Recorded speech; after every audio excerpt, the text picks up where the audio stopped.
నమస్తే, welcome to special focus. నేను సునీల్. ఆకలి బతుకులు, భవిష్యత్తు తెలియని ప్రాణాలు, బతకడం కంటే చావే బెటర్ అనిపించే పరిస్థితులు, యుద్ధం పర్యవసానాలు ఇవి. పశ్చిమాసియాలో ఇప్పుడు ఇలాంటి పరిస్థితులే కనిపిస్తున్నాయి. ఆ వార్ ఎఫెక్ట్ అక్కడే కాదు, ప్రపంచం మొత్తం మీద పడుతోంది. దీంతో యుద్ధం ఎప్పుడు ఆగుతుందా అని ప్రపంచమంతా ఎదురు చూస్తోంది. ఎవరో ఒకరు ముందుకు రావాలి, యుద్ధానికి బ్రేక్ వేయాలని కోరుకుంటోంది. అయితే ఆ ఛాన్స్ మోదీ, పుతిన్, జిన్పింగ్ కు మాత్రమే ఉందా? ఆ ముగ్గురితో మాత్రమే సాధ్యమనే అభిప్రాయాలు ఎందుకు వినిపిస్తున్నాయి? పశ్చిమాసియా యుద్ధంలో రోజుకో మలుపు. ప్రపంచం మొత్తం మీద యుద్ధం ప్రభావం. యుద్ధానికి బ్రేక్ పడాలని దేశాల ఎదురు చూపు. యుద్ధం ముగించేందుకు మార్గాలు ఏంటి? వార్ ఆపే సత్తా ఆ ముగ్గురికి మాత్రమే ఉందా? మోదీ, పుతిన్, జిన్పింగ్ కు మాత్రమే సాధ్యమా? ఆ ముగ్గురితోనే ఎలా సాధ్యమయ్యే ఛాన్స్ ఉంది? ఒక్క యుద్ధం, ఇద్దరు నేతల పంతం, 3 దేశాల పోరాటం, ప్రపంచం నలుమూలలా కనిపిస్తున్న ప్రభావం. తక్కువ చెప్పాలంటే ఇది మిడిల్ ఈస్ట్ వార్ సీన్.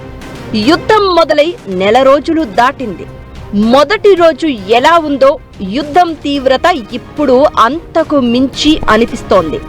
పశ్చిమాసియాలో జరుగుతున్న యుద్ధం కేవలం ఆ ప్రాంతానికి మాత్రమే పరిమితం కాలేదు, ప్రపంచం మొత్తం మీద కనిపిస్తోంది. గ్యాస్ కొరతో, చమురు సంక్షోభమో, పెరిగిన నిత్యావసరాల ధరలో, కారణం ఏదైనా సరే ఏదో ఒకలా యుద్ధం ఎఫెక్ట్ ప్రతి గుమ్మాన్ని తాకుతోంది. దీంతో యుద్ధం ఆగిపోవాలని ప్రపంచమంతా కోరుకుంటోంది. అయితే ఇప్పుడు వార్ ఆగాలంటే ఆ ముగ్గురితోనే సాధ్యం అనే అభిప్రాయాలు వినిపిస్తున్నాయి. మోదీ, పుతిన్, జిన్పింగ్ తలుచుకుంటేనే యుద్ధానికి పొలి స్టాప్ పెట్టొచ్చనే అభిప్రాయాలు వినిపిస్తున్నాయి.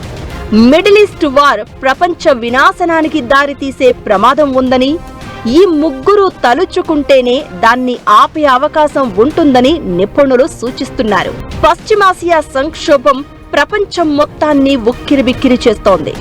అమెరికా, ఇజ్రాయెల్ దళాలు ఇరాన్పై చేస్తున్న యుద్ధం తీవ్ర ఆర్థిక సమస్యలకు కారణమవుతోంది.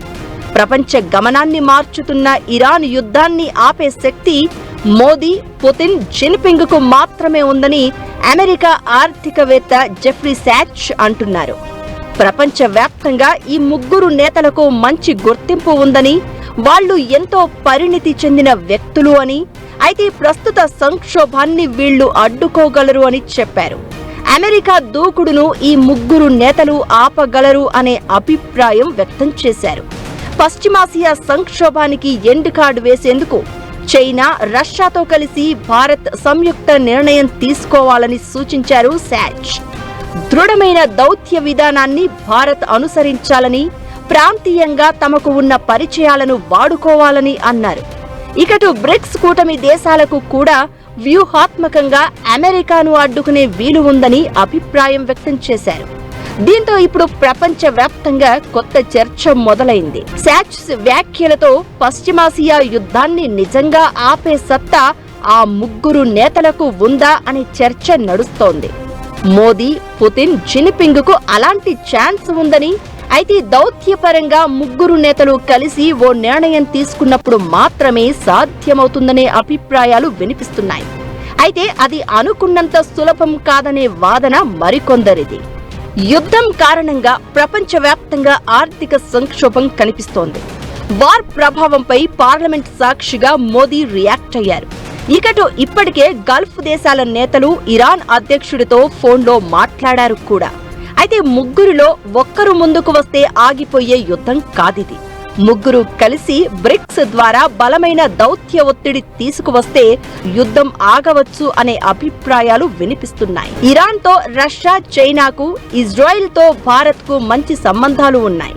దీంతో 3 దేశాల అధినేతలు తలుచుకుని కలిసొస్తే యుద్ధాన్ని ఆపొచ్చు అనే వాదన వినిపిస్తోంది. ఇజ్రాయెల్తో డిఫెన్స్, టెక్నాలజీ, ఇంటెలిజెన్స్ రంగాల్లో ఇండియాకు బలమైన రిలేషన్ ఉంది. ఇకటు ఇరాన్తో ఇండియాది చారిత్రక బంధం. చాబహర్ పోర్టులో భాగస్వామ్యంతో పాటు ఇరాన్ నుంచి ఆయిల్ దిగుమతి చేసుకుంటోంది భారత్. దీంతో అటు ఇరాన్ అయినా ఇటు ఇజ్రాయిల్ అయినా భారత్ను శత్రువుగా చూసే అవకాశం లేదు. దీంతో శాంతి ప్రతిపాదన విషయంలో ముందుకు వచ్చేందుకు భారత్కు ఎక్కువ అవకాశాలున్నాయనేది మరికొందరి ఒపీనియన్. పైగా బ్రిక్స్ 2026 లీడర్గా భారత్ మరింత బాధ్యత తీసుకునే అవకాశాలు ఉంటాయనే చర్చ జరుగుతోంది. ఇకటు ఇరాన్తో ఆయుధాలు, ఇంటెలిజెన్స్ సపోర్ట్ విషయంలో రష్యా ఒప్పందాలు చేసుకుంటే చైనా 25 ఏళ్ల ఒప్పందం కుదుర్చుకుంది. పుతిన్, జిన్పింగ్కు ఇరాన్లో మంచి పరపతి ఉంది. దీంతో యుద్ధం ఆపడంలో కీలక పాత్ర పోషించే అవకాశం ఉంటుంది. ఒక రకంగా శాచ్ చెప్పింది కూడా అదే. మోదీ, పుతిన్, జిన్పింగ్లో ఎవరో ఒకరితోనే యుద్ధానికి పొలి స్టాప్ వేయడం కష్టమే. ఈ ముగ్గురు కలిసి ఉమ్మడి శాంతి ప్రణాళిక ప్రతిపాదించాల్సిన అవసరం ఉంటుంది. అలా చేస్తే యుద్ధం ఆగే పరిస్థితులు ఉంటాయి. లేదంటే కనీసం హర్మూజ్ను తెరిచి టెంపరరీ సీజ్ ఫైర్ కైనా ప్రయత్నించొచ్చు. భారత్ ఇప్పటికే తటస్థ దౌత్య విధానంతో మంచి స్థానంలో ఉంది. ఇలాంటి టైంలో మోదీ మరింత యాక్టివ్గా ముందుకు వస్తే అది భారత్కు గ్లోబల్ స్టేట్స్ మ్యాన్ ఇమేజ్ తీసుకువచ్చే ఛాన్స్ ఉంటుంది. పశ్చిమాసియా యుద్ధంతో భారత్కే కాదు రష్యా, చైనాకు కూడా నష్టమే. దీంతో ముగ్గురు నేతలు కలిసి రావాల్సిన సమయం ఇదే అనే అభిప్రాయాలు ప్రపంచవ్యాప్తంగా వినిపిస్తున్నాయి. ముగ్గురు కలిసి వచ్చి ప్రయత్నం చేస్తే ఓ శాంతి ప్రతిపాదన తీసుకువస్తే యుద్ధం ఆగే అవకాశాలు ఉన్నాయి. సరే, మరి యుద్ధం చేస్తున్న దేశాలు ఏమంటున్నాయి? అమెరికా పట్టుదల ఏంటి? ఏ లక్ష్యంతో దాడులు ముమ్మరం చేస్తోంది? మరి ఇరాన్ ఇస్తున్న కౌంటర్ ఏంటి? పశ్చిమాసియాలో వారాగే పరిస్థితులు అసలు ఉన్నాయా లేదా? మోదీ, పుతిన్, జిన్పింగ్కు అవకాశం సరే. అసలు మిడిల్ ఈస్ట్ వార్ ఆగే ఛాన్స్ ఉందా? యుద్ధంలో అమెరికా అసలు లక్ష్యమేంటి? యుఎస్కు ఇరాన్ ఇస్తున్న కౌంటర్ ఏంటి? యుద్ధం ముదిరితే జరగబోయేది ఏంటి? వారం రోజుల్లో గెలవొచ్చని లెక్కలేసుకుని అంచనాలు లేకుండా యుద్ధంలోకి దిగిన అమెరికాకు ఇరాన్ చుక్కలు చూపిస్తోంది. 38 రోజులుగా సాగుతున్న యుద్ధంలో ఇరాన్ లొంగడం లేదు, శాంతి చర్చలకు అంగీకరించడం లేదు. హర్మూజ్ జలసంధిని తన గుప్పిట్లో పెట్టుకుని ప్రపంచ చమురు రవాణాను కంట్రోల్ చేస్తోంది. అమెరికా దాని మిత్ర దేశాలతో ఫుట్బాల్ ఆడుకుంటోంది. ఇలాంటి టైంలో అమెరికా ముందు రెండే మార్గాలు మాత్రమే కనిపిస్తున్నాయి. ఒకటి, భూతల దాడులతో ఇరాన్ను ఆక్రమించుకోవడం. 2, దౌత్యపరంగా శాంతి ఒప్పందం చేసుకోవడం. అయితే ఈ రెండు కూడా సాధ్యం కాని వ్యవహారాల్లా మారుతున్నాయి. ఇకటు అనుకున్న లక్ష్యాలను సాధించకపోయినా ఇరాన్ని సర్వనాశనం చేస్తే చాలు, అదే మానసిక సంతృప్తి అన్నట్లు ట్రంప్ ఫీల్ అవుతున్న పరిస్థితి కనిపిస్తోంది. దీనికోసం చివరి ప్రయత్నంగా భారీ దాడులు చేసి యుద్ధాన్ని ముగించాలనే ప్లాన్లో ఉన్నారు అనే చర్చ జరుగుతోంది. హర్మూజ్ జలసంధిని చమురు రవాణా కోసం పూర్తిగా తెరవకపోతే ఇరాన్లోని అన్ని ప్రధాన వంతెనలు, విద్యుత్ కేంద్రాలను పేల్చివేస్తామని ట్రంప్ వార్నింగ్ ఇచ్చారు.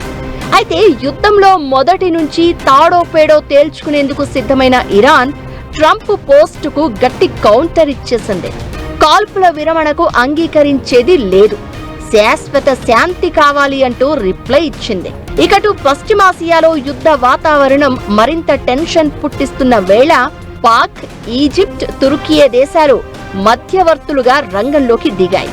యుద్ధాన్ని నివారించేందుకు వీరు 45 రోజుల పాటు తాత్కాలిక కాల్పుల విరమణ పాటించాలని ముసాయిదా ప్రణాళికను 2 దేశాల ముందు ఉంచారు. అయితే దీన్ని ఇరాన్ తిరస్కరించింది. పైగా నరకపు గేట్లు తెరుస్తామంటూ అమెరికాకు వార్నింగ్ ఇస్తోంది. దీంతో యుద్ధం మరో కొత్త మలుపు తీసుకునే అవకాశాలు కనిపిస్తున్నాయి. యుద్ధం ఆపేందుకు అమెరికా ముందు ఇరాన్ 10 షరతులు పెట్టింది. హర్మూజ్ మీద సార్వభౌమత్వాన్ని గుర్తించాలని, ఆంక్షలను పూర్తిగా ఎత్తివేయాలని, యుద్ధ పరిహారం చెల్లించాలని, అణు కార్యక్రమాలపై రాజీ పడబోమని ఇరాన్ తేల్చి చెప్పింది. గతంలో చాలాసార్లు మోసపోయాం, తమకు శాశ్వత పరిష్కారం కావాలని తేల్చి చెప్పింది. ఇరాన్ షరతులకు అమెరికా అంగీకరించే అవకాశం లేదు. హర్మూజ్ జలసంధిపై నియంత్రణను ఇరాన్కు అప్పగించడం, ఆంక్షలను పూర్తిగా ఎత్తివేయడం యుఎస్కు అంగీకారం కాదు. డెడ్లైన్ తర్వాత ట్రంప్ మళ్లీ దాడులకు దిగితే ఉద్రిక్తతలు మరింత పెరుగుతాయి. హర్మూజ్ను ఇరాన్ ఓపెన్ చేసే అవకాశాలు తక్కువ. ఒకవేళ దాన్ని అమెరికా కంట్రోల్లోకి తెచ్చుకున్నా ఆ తర్వాత ఇరాన్ కంటిన్యూగా తిరిగి తమ చేతుల్లోకి తీసుకునేందుకు ప్రయత్నిస్తూనే ఉంటుంది. అసలు హర్మూజ్ను దక్కించుకోవడం అమెరికాకు అంత ఈజీ కాదు. దీంతో యుద్ధం మరింత ముదిరే అవకాశాలు ఉంటాయి. తాము గెలిచే యుద్ధం కాదని తెలిసినా ఇరాన్ యుద్ధం ఆపడం లేదు. అంచనాలకు మించి అమెరికాను ప్రతిఘటిస్తోంది. అయితే అమెరికా దాడులు ముమ్మరం చేస్తే ఇరాన్ అంతకు మించి కౌంటర్ ఇచ్చే ఛాన్స్ ఉంది. ఇప్పటికే ఈ యుద్ధంలో ఇరాన్లో 2000 మందికి పైగా చనిపోయారు. లెబనాన్లో 1500 మంది, ఇరాక్, గల్ఫ్ దేశాల్లో వందలాది మంది ప్రాణాలు కోల్పోయారు. అమెరికా కూడా 13 మంది సైనికులను కోల్పోయింది. అయితే ఇప్పుడు 3 దేశాల దూకుడు ఎలా ఉంటుందనే దాని మీదే ప్రపంచానికి రాబోయే విపత్తు ఆధారపడి ఉంటుంది. యుద్ధం ముదరకుండా ఉండేందుకు, ఆ యుద్ధానికి ఫుల్ స్టాప్ పెట్టేందుకు మోదీ, పుతిన్, జిన్పింగ్ ముందుకు వచ్చేందుకు ఇదే కరెక్ట్ సమయం అనే అభిప్రాయాలు వినిపిస్తున్నాయి. యుద్ధంలో ఏం జరుగుతుందో, యుద్ధం ఏ మలుపు తీసుకుంటుందో చూడాలి మరి.